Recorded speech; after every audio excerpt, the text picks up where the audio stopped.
Hello everyone, this is FallenDice, and welcome to episode 17 of Burpcraft Feed the Beast with FallenDice. So up until now, we've been kind of working on the build aspects, the buildings and things, aspects. um, but as I hinted at the end of last episode, big changes. So, if you look up in my top left, you'll see jetpack engine on. I do have the new advanced jetpack. We've added some some mods. Now, the Grab-A-Suit, all we added was the advanced jetpack. Nothing else. We didn't get any of the advanced drills or anything like that, or any other stuff. Just the Grab-A-Pack. Or, I'm sorry, the advanced jetpack. But, in addition to that, we now have applied Energistics, which has some really cool things that we can kind of start planning for our setting up our systems, as well as Factorization. So now we've got things like routers and all that other stuff, so we can do a much better job of setting up our inventories. We also got Thermalexpansion, Twilight Forest, and extra bees. I said game changer. Definite game changer. Already you can see I'm starting to build up bees. One thing I'm so far not liking about this extra bees, the indexer, which is supposed to, be like this really uber storage for bees and stuff. Even when it's the same bee, it doesn't automatically stack them. You have to kind of manually do that. But that's fine. So what I'm doing here is I'm starting to set up a backstock for DNA. Because all the fun stuff we plan on doing here is going to require DNA. It's also going to require power.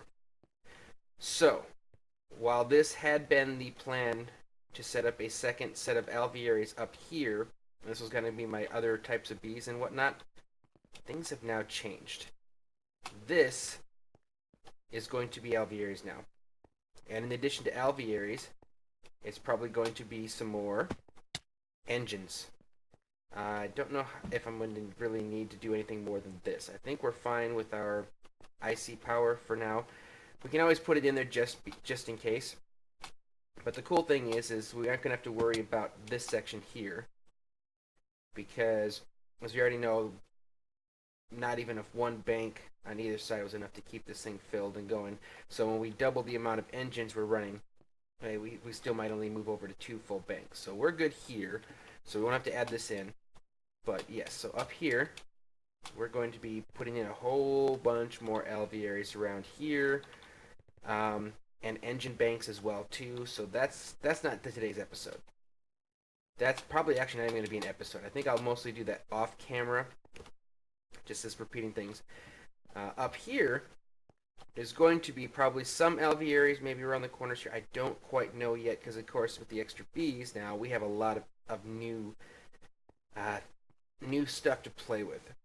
The different ores and whatnot that we can create and things. First off, though, we gotta get this set up. So I went in and I basically created off from the beginning the items we need. So here we're gonna start from the beginning, and we're gonna go over what each one of these are, what they do, why we have them. And we'll use inventory, or not enough inventory, to show the recipes for them. And then once we got that, then it's going to be time to kind of start doing some planning and setting up. We're going to need to create, obviously, some more tanks. And maybe I'll play with some Zycraft tanks. I don't know. We'll see. Again, there's so much more things that we can play with now. So we take a quick cut here, and then we'll kind of get set up, and we'll go over what all of our new fun toys are. Alright, so we are ready to get started here. And the first thing we're going to go over here is our acclimatizer. This is going to make things so much better around here. All the lava I've been pumping around to my nether bees to keep them able to perform out here will no longer be required. With the acclimatizer, if I put in lava, it'll allow the bees over time, slowly, as you consume more and more of the lava, whether it be buckets or cans or whatnot, to have a tolerance to hotter temperatures. We put in the ice, they have a tolerance to the lower temperatures. If you put in sand, they begin to get a tolerance to the drier climates, and again with water, they'll actually work on a tolerance to the wetter climates. So I can basically go in and add more to the bees than I already have. Once I get one bee to that point, then I got to do the normal thing where I go back and make a bunch of drones and slowly over time change all the bees. So it'll take a little bit of work to get to that point, but once I get up here and down there, or down, change the ones down there and those up there, I won't have to do any more lava pumping. So it'll give me better access through the backs, as well as not having to use any of my lava for bees, so it's only going to be for power. That is awesome. The next thing is this one right here, and this is our indexer. I'm sorry, databank. So you're in here, and it's going to give you all the information of all the bees that you've so far discovered. So I can go over here to Imperial, and it gives you kind of your basic stuff. This is what they start with, what they produce, how often they produce it, the climates it can be in. It gives you the biomes that you could actually have it available in. Resulted mutations, use the Noble and Majestic to get my Imperial. If there were other ones, it would show it here. It'll only show stuff you've discovered. So if there's something else out there that I haven't done yet, it's not going to show it in here. And then in here, it also shows if you add this bee with these ones here, you also have the ability to get these ones here. Don't know which ones yet. Have to work on that, but apparently two of the discovered species that I have will make this one.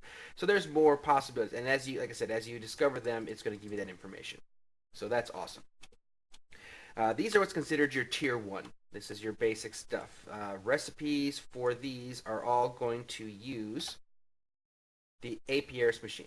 So we'll start off first. This was to get our acclimatizer, and it requires water cans, lava cans, redstone, and this apiarist machine. This is used in all your tier 1s. To make that, it requires a sturdy casing, which is bronze in a circle, and then in copper, and redstone. That'll give us our apiarist machine, and then from there we further add it to these items here, and we get our acclimatizer.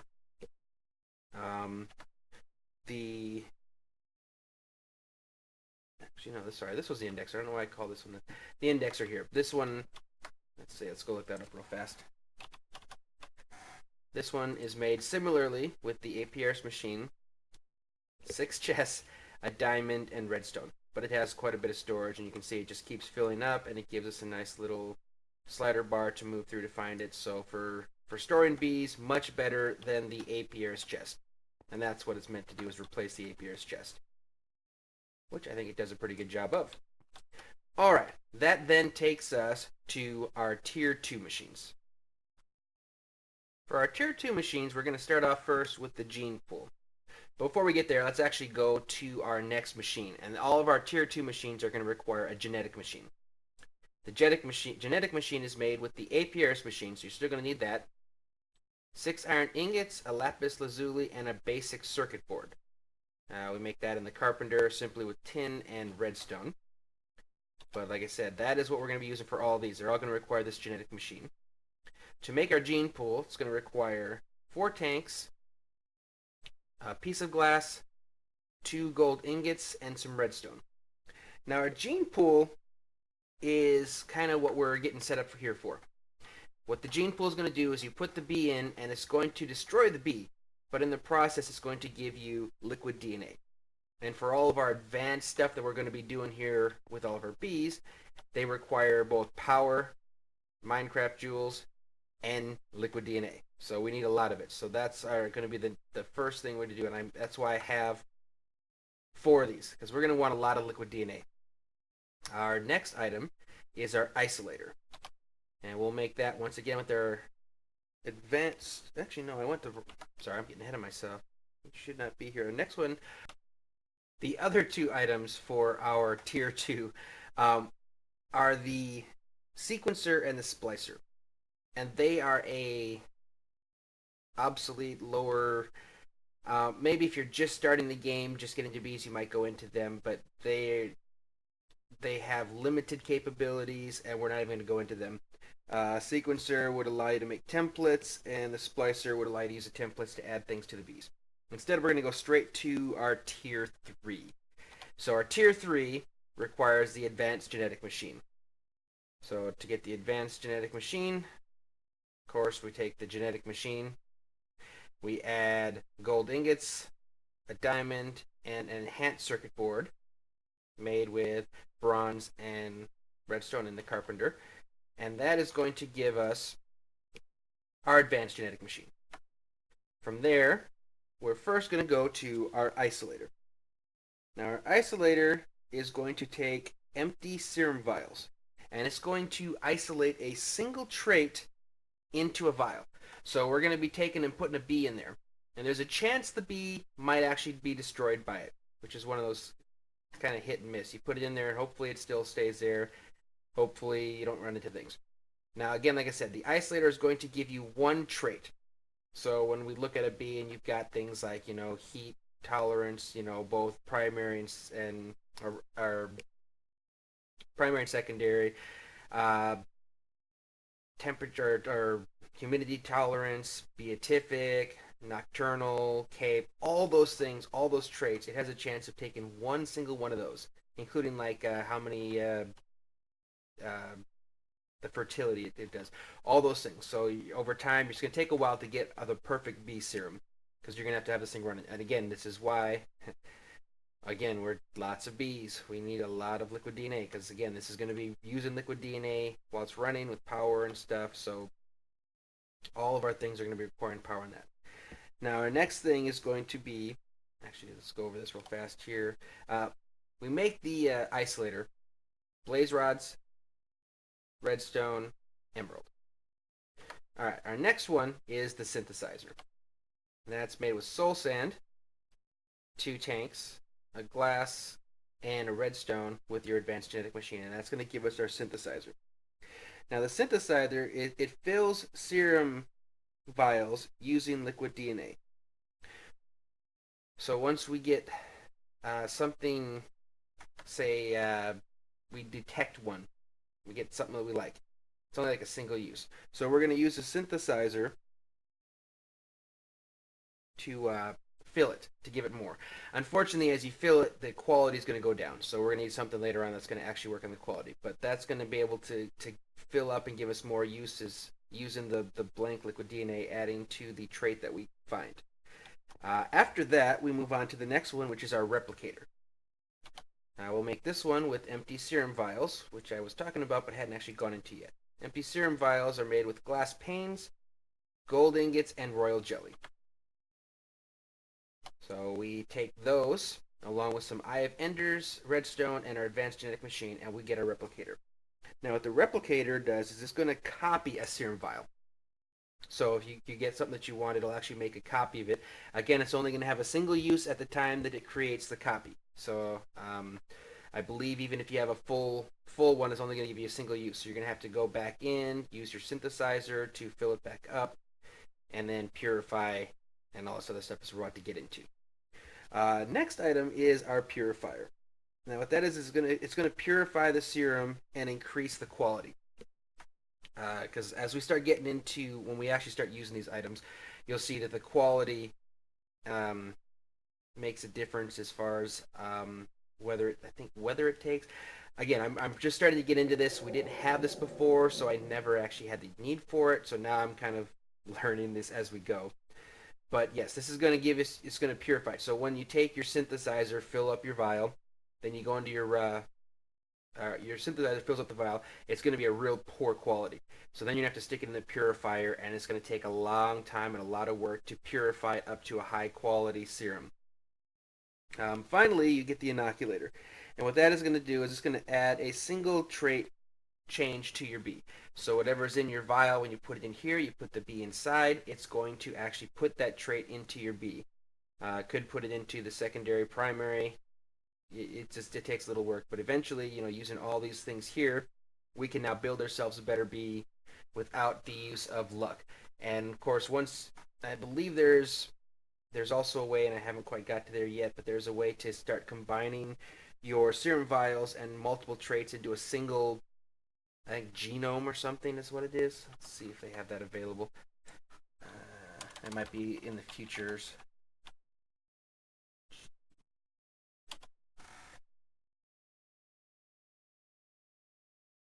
I'm not So I think that's in the upcoming updates for like 1.5 or something, or maybe we'll see. But for now, and if I do discover later that it's in here as something else, we'll obviously add that in with more research. But again, this is going to give us the ability to go through and instead of having to get multiple accidental mutations, all we need is to get the one, get the bunch of drones, pull out the traits we need, put them into serum vials, and then we can basically inject that into other things. And I think, honestly, if anything, I'll use that for like a single use to get one perfectly. Once we start getting to like the other thing, we'll take things like the beatific or the Edenic effect for the XP or any other stuff, and we'll keep those in a vial. And when we get the next types of bees, then we can just go ahead and put it into one, make a bunch of drones, and we use our normal way, because I think it's faster to just put them in a recycled breeder to do large scale. But for now, this will be good for perfecting the bees that we have. So now how are we going to fit this all in? My plan, I think, is going to be to put maybe some bee DNA.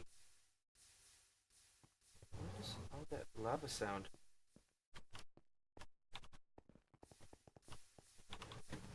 That's kind of weird. Is it up here? Oh! It's my cobblestone generator. Okay. Sorry. So easily distracted. Alright, so my plan is that I'm thinking I would like to put like DNA tanks here and here. Figure we might as well give each one of these sides their own DNA tank. And we're going to set up like mirrored images of everything, one on this side, one on that side. So this whole front here will be genetics. And we'll probably end up making like this a walkway with some doors and whatnot around here. On this side is going to be aviaries. All these sides will be aviaries, kind of like planned. This one obviously is all we can do here. I'm wondering if maybe I should put like a walkway coming through here and put alvearies. Did I say aviaries? I meant alvearies. Like on this side and this side as well, just to fit more in. Because eventually we're going to have a lot of different bees producing a lot of different stuff. So I'm probably going to... This is going to obviously evolve as we do this, and as I figure out exactly where I want to fit these things and how I want to fit them. Because one of the things, too, is from what I understand, you get more DNA out of identified bees than you do not identified. So we're probably going to have to set up a bunch of the analyzers, which I've never really liked before up until now, because they were kind of slow and they had a limited storage. But I don't know. I'm gonna have to look into that. Maybe if we have enough of them feeding in, because technically, I suppose the gene pools are going to be semi-slow as well. So we just need to be able to have enough to feed into the gene pool to keep up with it. So maybe if we have an analyzer feeding into each gene pool, that might work. So we'll do that for now. I want to get the DNA started, so that's going to be our first thing. So I'm going to let's rip all this up here, because we're obviously not going to use alvearies here now, and I want to make the space. So I'm going to go ahead and clear this out a little bit, and kind of do a little thinking as far as how I want to fit this in, and then I will be back in a few. Alright, so first thing we're going to do is set up our tanks, and we're going to do the Zycraft tanks. So I got a couple of valves I got from Fuzzy just because I don't have the setup yet for any of the Zycraft doors. But I'll show you how that was made. Okay, that's not how it was made. There we go. Alright, so the valve was made using 4 engineering bricks, 4 iron bars, and a bucket. And you can use any of the different engineering bricks. They all come from different methods. This would be like the light Zycoridite. Any type of block in the middle, the stone type blocks, or around there. Redstone, and then 4 of the light Zycoridite, and that comes from the bricks or smelting like that. So that's how we got that.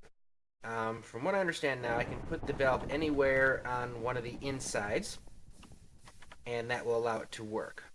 What we're going to do, I think, is for the bottom, I think we'll go a straight up, whatchamacallit, stone brick, sorry. So I struggle for the basic of words. So what we have read now, basically it can be up to 12 by 12, minimum 3 by 3. The outside edges must be solid brick. The insides can, of course, be glass. So what we're going to do here is for the outside edges, I was thinking we'll do something along our normal lines of chiseled and smooth stone. So I think we'll go with the smooth stone up, throw in the chiseled at the top corner. Do the same thing here, like that, and then continue around here. I can't use the top as the ceiling as much as I would like to, because back in the corner there it's only a cover plate. So unfortunately that will have to be the extent of the size of these, but I have the feeling that more than likely this is more than enough as far as the size goes, so I'm not going to be too worried about that, especially seeing as we will have 2 of these. Let's see, I just had it at the top corner. Yep, okay. I'll bring you over here like this. There, you go down like that. And the same thing up there. Now for the rest of it, it's simply glass. And I guess I could, if I wanted to, I could put just regular sandstone in the back ones. Like, I don't actually have to have it glass, but I figured we might as well keep it the same all the way through. Now for the back, actually what we will do, so probably right here, because I do have space in the back. You can see back here, there is space back here, so that's how we're going to run all of our piping and stuff. So I think we'll put our valve right here. Alright, then bring you back, and then the rest again is going to be glass. And technically, once we finish this up, this should become a tank. Let's see. There we go. Nice. So one large tank. You see that when you're looking at it. When you're not looking at it, it just looks like this. So when we kind of look into the room, it should be kind of cool. It'll have the bee DNA filling up in there. I wish I could put the glass across the top, but I think this will do fine. I do need to go in and adjust my texture pack, because somehow I have my panes have this in there and they shouldn't. But anyways, I'll figure that later. So I'm going to go ahead and put this other one in here. I just wanted to show you that's how we create our Zycraft tanks, and I'll be back when we're ready to continue on even more. Alright, quick update. Basically started setting in my first things. These are my genomes, or gene pools, sorry. So this will be filling our DNA. I want to get that going as quickly as possible. But I set up the outside room to house this for now. I don't know, maybe if it'll change at some point, but again, right now I just want to get this in. And this has a lot of space in front of it, but we'll see. Like I said, this over here and all over there is going to be lots of alvearies, so maybe I'll come up with something having to do with that. But anyway, that's that for now. I'm going to get back into here, more planning, and I'll be back when I have a little more. Alright, let's give it a try. I've turned on this. We have excess bees, which is what we have over here. Okay, I'm going to actually turn you off so that we don't have any going here. Then over here, do I have any bees in there yet? No. I have it basically from here going to a golden pipe. This facade here, it should split them 50-50, so half will go here, half will go there. If we ever overfill our hoppers here, it will then void the excess bees.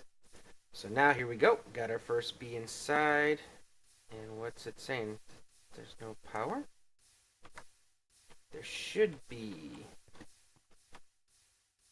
This should be enough to power it. I have power output 1. Going over to here. But we're not. Alright, so it would appear that it cannot take power directly from a tesseract. It actually had to go through a redstone energy cell. So we put our energy tesseract down there to pump into this redstone energy cell, which is staying at full power.